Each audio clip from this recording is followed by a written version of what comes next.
And here we are again, the best of the best. And your choice is this turd sandwich or this bag of flaming poop. Now, you don't have to eat the turd sandwich. That's not part of the stipulation. But one of these two things have to be declared the best.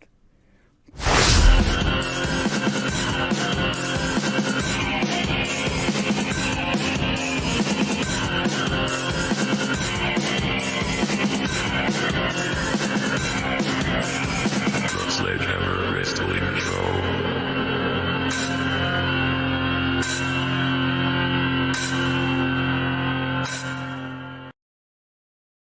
Heyo, and what is up, gang? Welcome back to the Sledgehammer Wrestling Show right here on Sledgehammer TV. My name is Nick Nightmare. In this video, we are going to go over this Saturday's WWE Crown Jewel Premium Live event. And it's Halloween, so I figured I'd get dressed up. So I put on my Shawn Michaels outfit. And if you don't think I look like Shawn Michaels, just wait till you get a load of this. Look at this.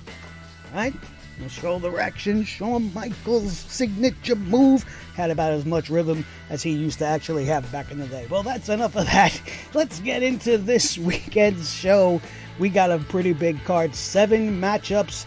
I would say 7 big matchups, but 2 of them I really could care less about. We're going to kick this one off with the WWE Women's Tag Team Championship Fatal 4-Way matchup. We got 4 teams in this, and only 2 of them are really worthy of being tag team champions. We're talking about the current champs, Jade Cargill and Bianca Belair, and the pretty much perennial number 1 contenders to the Women's Tag Team Championships, Kairi Sane and Io Sky Damage Control. Also in this match is the Metaphor, I think is what they're called in NXT, Lash Legend and Jakara Jackson. I don't know. I'm just not really feeling this match. And any match that features Chelsea Green just immediately loses points for me. Piper Niven, again, being dragged down by just being saddlebagged with this chick in this tag team that's going nowhere. They are in there pretty much just to get the pin, in my opinion, for this particular matchup. I predict that Jade Cargill and Bianca Belair are going to retain the titles. I don't see it going anywhere or going to anybody else at this particular moment. There's just nobody else. Maybe Kairi and Io come out with it, but I don't see the WWE changing direction in this particular matchup. The United States Championship is going to be on the line in a triple threat matchup featuring LA Knight, and Andrade and Carmelo Hayes. And honestly, I just wish this would all end. I love Andrade. I'm a big fan of El Idolo. I always have been since his days back in NXT. And I love LA Knight. I think he's fantastic. Everybody loves LA Knight. I feel like he's the second coming of Steve Austin, but that's just a little bit of a feeling that I have for him personally. The guy's better on the mic than 99% of the people in pro wrestling right now. He's got just that snap to his voice, and he commands the crowd, and he's great. And I don't see any reason why they should take the championship off of him for any reason. Not even for Andrade, and especially not for Carmelo Hayes. I'm going to let you guys in on a little secret right now. I'm not that big on Carmelo Hayes. Don't tell anybody, because I don't want to get any fucking hate, because it really just comes down to the fact that he just seems generic to me. You know when you get WWE 2K and you're about to make your creator wrestler, you're going to create yourself or whatever, and it gives you that like template or those 5 or 6 guys that come with the game, just like, oh, you could use this because this is like a default pro wrestler. And that's what he reminds me of. He's just basic. Nothing stands out about him. His promo ability doesn't stand out.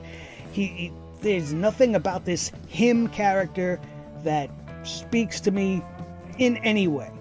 He just feels like the default guy that you would pick before you even decided to change any specific part of the outfit. Like, all right, this is just basic wrestler number 1. Throw him out there. And they've been throwing him out there with all the best of the best, trying their damnedest to get him over, but regardless what they're doing, it's just not working on me. I don't see it yet. He'll grow into it most likely, but something about his, I don't know whether it's his presentation or just, I mean, I get the cocky, arrogant character. I just don't think he's pulling it off as well as he thinks he is. But that's just me. You can tell me what you think. I believe LA Knight retains the championship here. And then Andrade and Carmelo will probably continue on and finally get that final rubber match. And LA Knight hopefully will be moved on to other bigger, better feuds and bigger, better matches. Speaking about bigger, better feuds and bigger, better matches, let's go to one of the more anticipated matches on this card is Seth frickin' Rollins versus Big Bronson Reed. This match is probably one of the best booked angles going into the match that the WWE has had currently. Since the whole CM Punk and Drew thing, this thing has caught fire. Like, it's unbelievable. These guys are doing a great job. And the fact that they're going to have this match at this show and finally get their hands on each other, the only thing I want to see happen is Bronson Reed beat the snot out of Seth Rollins and win this matchup. Because that's how you start to cement him as a major star, as a major threat. And now they did this angle on Monday Night Raw where Bronson Reed put him through a table off of the back of a trailer in the parking lot, further injuring Seth's ribs, giving Bronson Reed an advantage going in, and he should take advantage of that fact and come out with the win here. If they decide to give Seth Rollins like his comeuppance here, it's going to deflate all of the momentum that they have done such a beautiful job of building for Bronson Reed. So I truly and fully believe that Bronson Reed has got to win this match. Hands down. And if he doesn't, it's an epic fail by the WWE. Another really big singles match on this card. Kind of came at us at the last minute. Nobody, I think 4 weeks ago, would have expected that we were going to see Randy Orton taking on Kevin Owens at the Crown Jewel. These guys were best buds. They were a tag team for a while, and there's a deep-seated issue between Kevin Owens and Cody Rhodes that has now seeped its way into the relationship of Kevin Owens and Randy Orton, which was inevitable. Randy being good friends and a mentor to Cody. Randy being good friends with KO. Cody and KO were friends, but we all seen how that's been played out. And now it's played out in a similar way with Randy. Kevin Owens feels betrayed.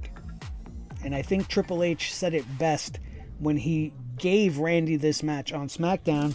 He is trying to protect him because Kevin Owens is a sadistic freak.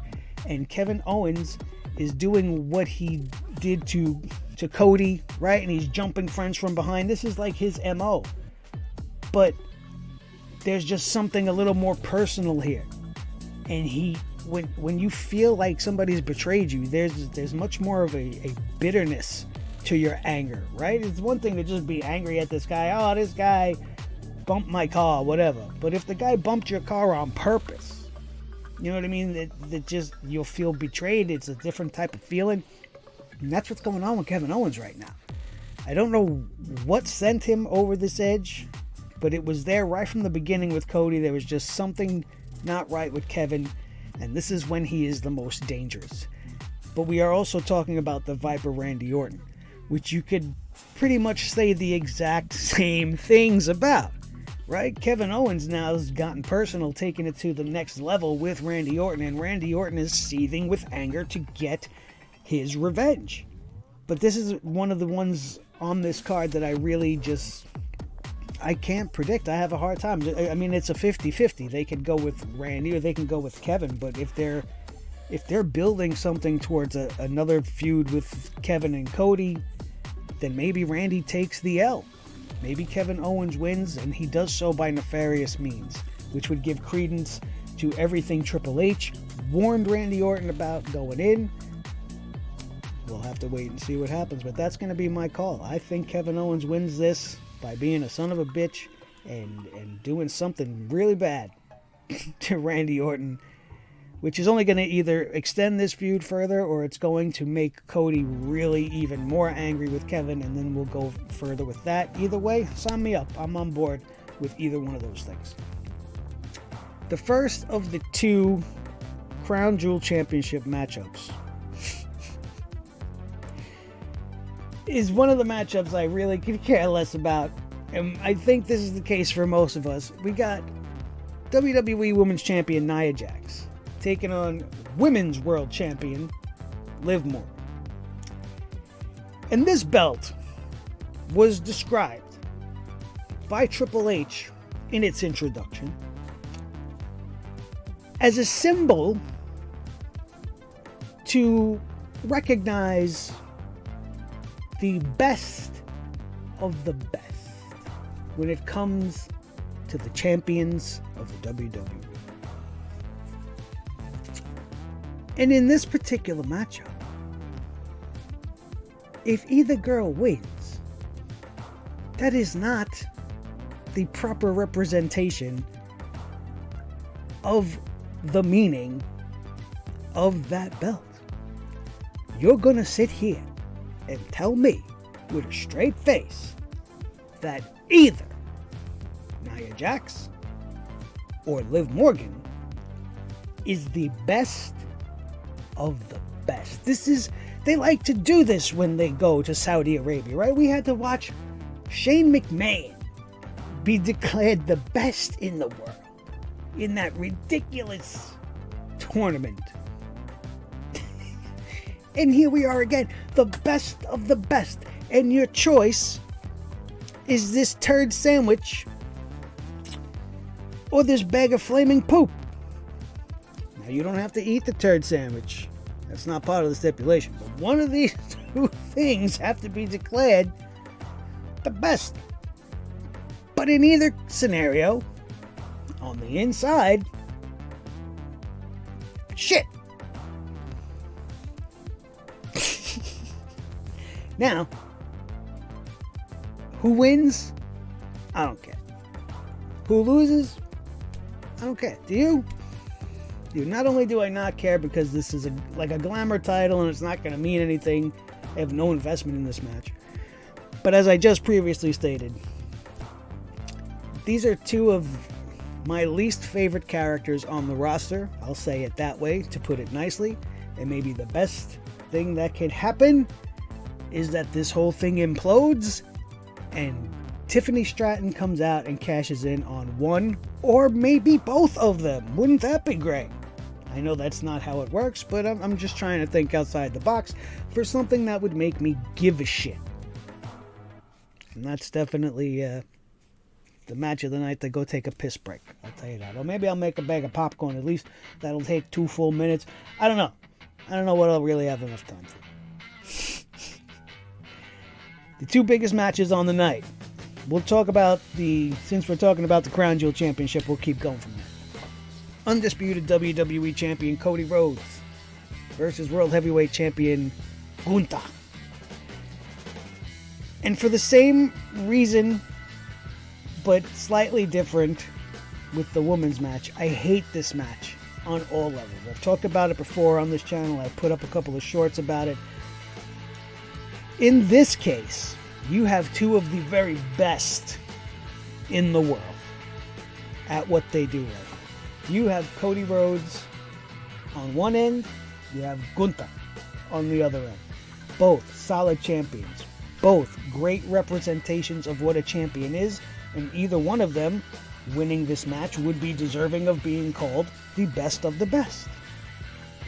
However, the other one doesn't deserve to be called the secondary champion, or however they're going to phrase it. It's just, I hate it. I hate it because the winner's going to be the best champion in the WWE, and the other one's going to be the other guy.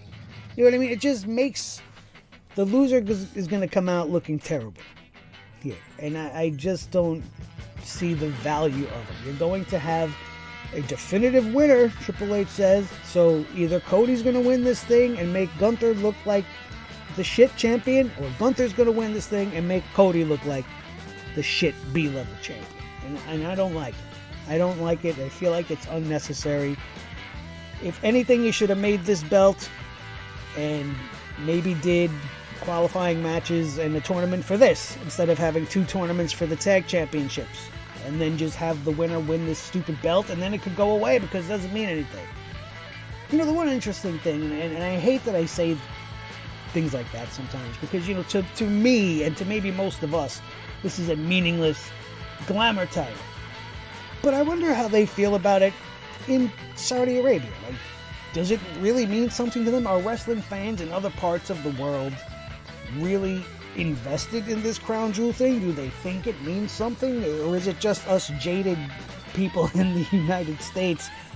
The biggest match of the night, in my opinion, is a match that shouldn't be taking place at this show on this night, because we haven't had enough time to let any of the things that have happened in the Bloodline storyline breathe and materialize. Jey Uso and Jimmy Uso just reunited. We haven't had SmackDown yet for Roman to even accept Jimmy and Jay's reuniting. We don't know how the OTC really feels. He just came out and stood there. We weren't privy to the special after the show went off the air segment, and unless you found it on the Instagram somewhere, you didn't see them all reunite in the ring. But there was no like hug between Jay and Roman or any kind of reconciliation yet. So how has this match been booked already? Sometimes they put their foot in their mouth this way and it really doesn't make sense. I know it probably will make sense once we come to SmackDown, because that still has to happen before Saturday. But announcing the match and making it official, it's just kind of bullshit, right? It just kind of takes some of the steam out of it. And then why are we having this happen here? Why aren't we building on this and waiting for War Games? It's only a couple of weeks away. You could have had Jay versus Solo. Or you could have did, you know, Tama Tonga versus Jimmy Uso. And Tonga Loa versus Jay. Separated. We didn't have to have this bloodline confrontation. Not just yet. I mean, they have to have something big planned. And there's a couple of things floating around in the universe out there. One of them that I don't really want to happen is some people are expecting or hoping in some cases that Jey Uso turns heel and turns on them because they turned on him previously. And I don't think it's time for that. There might be a time for that in the future. But he's one of the most popular guys on the roster right now. His merchandise is selling like gangbusters. Everybody wants to yeet when they get to the arena. There is no reason to turn him heel. This has got such depth to it already. By doing something like that, you're throwing too much in there right now. Maybe at the end of this whole thing, if you want to shake it up, if it doesn't go the way you like, you need to do something different. That's when you turn him.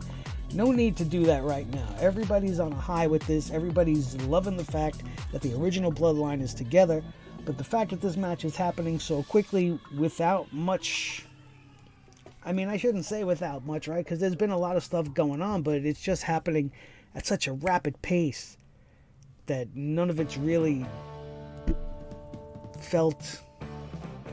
It just doesn't feel like it's the time for this yet. A couple of more weeks of build, some interaction between, you know, Jay and Jimmy and Roman. What are they going to do to offset the fourth member? Solo's probably going to be on the outside here, I would think, right? And we're going to get the Tongans and Jacob Fatu, or maybe it'll be Solo and Jacob and Tama Tonga, and Tonga Loa will stay on the outside so he don't botch up the match. I don't know, there's a lot of things they could do here. I don't really know who's going to come away with the win. If they really wanted to make this matter, if they really wanted to give this feud and storyline meaning and be able to continue it moving forward logically, Solo's team has to win, don't they? Right? Because if Roman and the Usos come in here and just wipe the floor clean at Crown Jewel, where do we go from there? What's the reason? Oh, well, now Solo's upset and embarrassed, so he's going to just keep... No, they already beat your ass. It's done now. The odds have to keep going against Roman's OTC bloodline. How do they do that from here? Maybe a fifth member goes to Solo side, so many Samoans. It's so many different names. It's so hard to to just talk about them in a flow because you got Solo and Tama and Tonga and Tonga Loa and Jacob Fatu, and then the other guys are actually Fatus, but we don't call them Fatus. They're Usos, and then there's Roman, and it's just a lot to wrap your brain around. There's a lot of Samoan meat in this matchup, and I think that the bloodline, the crud line, or the dud line of Solo Sikoa is going to come away with the win here. It's the only logical explanation. And that's going to wrap it up for the Crown Jewel pay-per-view coming at us this Saturday, November the 2nd, 1 p.m. here in the East Coast of the States. Check your local listings for anything else. I'm going to watch it. We're going to talk about it when it's all said and done, and I'm going to see if my predictions came true, and I'm going to tell you guys everything that I didn't like and everything that is wrong with this show once it comes to its conclusion. Thank you all for checking us out once again. Happy and safe Halloween to each and every one of you out there. If this is the first time back on the channel and you're wondering where the hell I've been, you could check that video out right over here. In the meantime, we got an Everything Wrong with SmackDown review as well, and I love every single one of you. Thank you. Don't forget to like, share, and subscribe, and I will see you guys on the next one right here on Sledgehammer TV.